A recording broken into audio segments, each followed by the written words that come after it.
नमस्कार मंडळी. आज आपण केनिया देशातील नैवाशा, नाकुरा व मसाई मारा येथे आहोत. ही सहल चालत्या बोटीने व चालत्या जंगल क्रुझरने केल्यामुळे व प्राण्यांचा पाठलाग केल्यामुळे कॅमेरा अस्थिर आहे. त्यामुळे व्हिडिओ क्वालिटीवर परिणाम झाला आहे. त्यामुळे सॉरी. नैवाशा हे केनियामधील नाकुरू काउंटीमधील एक शहर आहे. नैवाशा सरोवरात आपल्याला अनेक प्रकारचे पक्षी, गरुड, पाणकावळे, बगळे व मगरी व पाणघोडे पाहावयास मिळतात. पाणघोडे हे जरी तृणभक्षी असले तरी आपल्यावर हल्ला करू शकतात, त्यामुळे आपण त्यांचे पासून दूर आहोत. मगरी मात्र किनाऱ्याजवळ तृणभक्षी प्राण्यांच्या प्रतीक्षेत असतात. त्यामुळे आपण बोटीतून पाहू शकत नाही. परंतु पाणघोडे पाहणे हाच नैवाशा सरोवरातील प्रमुख आकर्षण आहे. नैवाशा येथून आपण 73 किलोमीटर अंतरावर नाकारू सरोवर येथे जात आहोत. येथेच मसाई माराचे वनक्षेत्र सुद्धा आहे. नाकारू सरोवर हे फ्लेमिंगो पक्ष्यासाठी प्रसिद्ध आहे. सरोवरातील क्षार व एल्गीमुळे हे सरोवर फ्लेमिंगो पक्ष्यासाठी वरदान आहे. सरोवराजवळील ताजे गवतामुळे तृणजन्य प्राणी व तृणजन्य प्राण्यामुळे शिकारी प्राणी असे वन्य जीवन चक्र आपल्यास पाहावयास मिळतात. मासाई मारा हे सेरेंगेटी नॅशनल पार्कला लागून असलेले नारोक, केनिया येथील एक मोठे राष्ट्रीय वन आहे. हे नाव मसाई लोकांच्या सन्मानार्थ ठेवण्यात आले आहे. मासाई मारा मध्ये स्थानिक काळ्या गेंड्यांची लोकसंख्या वाढविण्यासाठी खास प्रयत्न केले जातात. काळे गेंडे त्याच्या आकारामुळे मारा वनक्षेत्रात प्रसिद्ध आहेत. काळ्या गेंड्यांची लोकसंख्या 1960 पर्यंत बरीच होती, परंतु 1970 आणि 1980 च्या दशकाच्या सुरुवातीच्या काळात शिकारीमुळे ती गंभीरपणे कमी झाली आणि 15 व्यक्तींपर्यंत खाली आली. राखीव व्यवस्थापन संस्थांपैकी एक असलेल्या मारा कन्झर्व्हन्सीने 1971 मध्ये 120 आणि 1984 मध्ये 18 व्यक्तींपर्यंत काळ्या गेंड्यांची नोंद केली होती. त्यांनी 2001 मध्ये एक काळा गेंडा आणि 2023 मध्ये स्थिर 25 ते 30 वर दावा केला होता. मसाई मारा हे आफ्रिकेतील वन्यजीव संरक्षण क्षेत्रांपैकी एक आहे, ज्यामध्ये सिंह, बिबट्या, चित्ता आणि आफ्रिकन बुश हत्ती आहेत. हे ठिकाण विषुववृत्तीय वर्षावनात असल्यामुळे गवताळ प्रदेश म्हणून प्रसिद्ध आहे. गवतामुळे तृणजन्य प्राणी व तृणजन्य प्राण्यामुळे शिकारी प्राणी असे वन्यजीव आपल्यास पाहावयास मिळतात. मसाई माराचे वैशिष्ट्य म्हणजे येथील आफ्रिकन हत्ती हे प्राणी कळपाने राहतात. कळपाची मुख्य ही मादी असते व ती कळपातील नर, बछडे व इतर माद्याकरिता पाणी व चरण क्षेत्रे शोधून काढते. हे केवळ अनुभवी मादीच करू शकते. हत्ती पाण्याचा शोध त्यांच्या तीक्ष्ण कंपन लहरी ओळखण्याच्या क्षमतेमुळे करू शकतात. जवळपास 11 किलोमीटर दूर हत्ती एकमेकांशी संपर्क करू शकतात.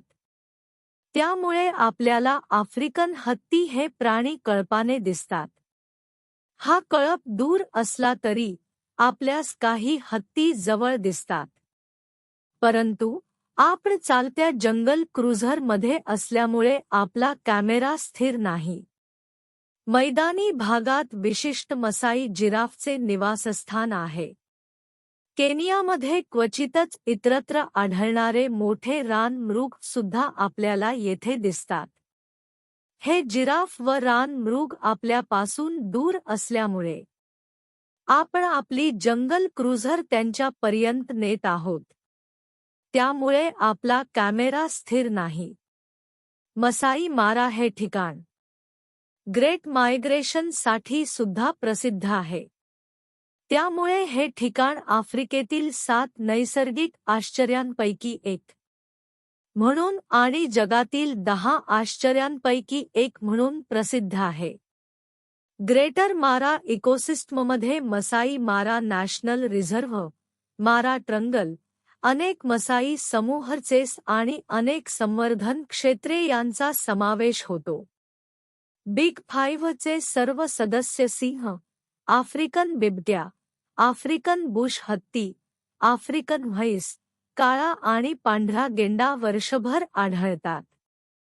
मारा नदी आणि एसोइट सिरिया एस्कार्पमेंटमधील मैदाने खेळ पाहण्यासाठी सर्वोत्तम क्षेत्र आहेत, विशेषतः सिंह आणि चित्ता यांच्या बाबतीत.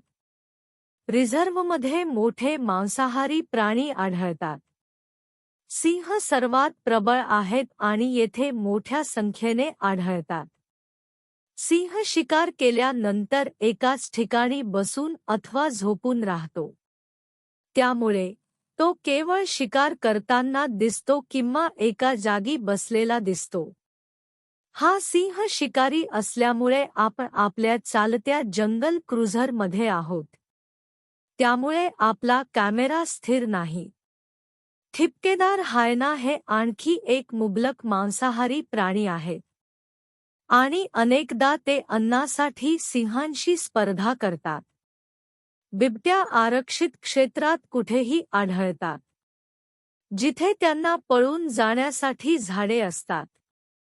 पूर्व आफ्रिकन चित्ता देखील खुल्या सवाना शिकार करणाऱ्या गझेल आणि वाइल्डबिस्टवर मोठ्या संख्येने आढळतात.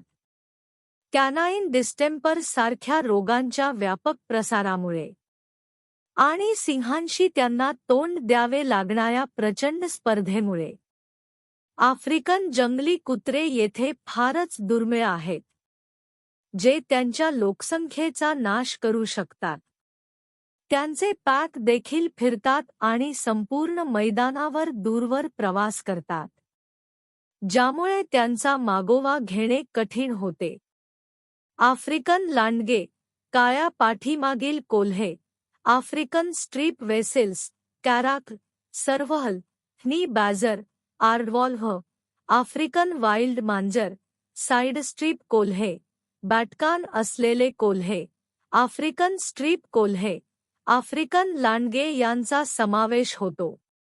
सिव्हेट्स, जेनेट्स, अनेक मुंगूस प्रजाती आणि आफ्रिकन क्लॉलेस ऑटर्स येथे आढळतात.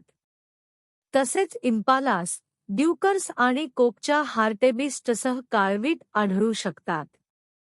बिबटे दाट झाडीमध्ये शिकारीसाठी दबा धरून बसतात. त्यामुळे आपल्याला केवळ त्यांच्या पावलाचे ठसे दिसतात व गवतात त्यांचा शोध घेता येत नाही. चिते आपल्याला दिसतात, परंतु ते चपळ असल्यामुळे आपल्यापासून फार दूर असतात व आपण त्यांचा मागोवा घेतला तरी ते दूर पळतात.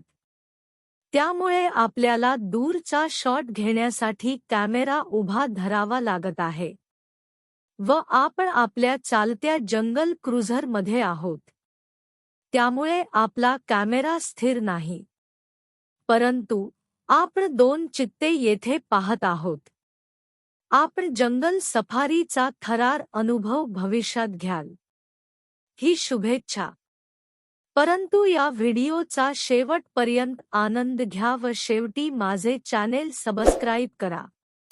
धन्यवाद.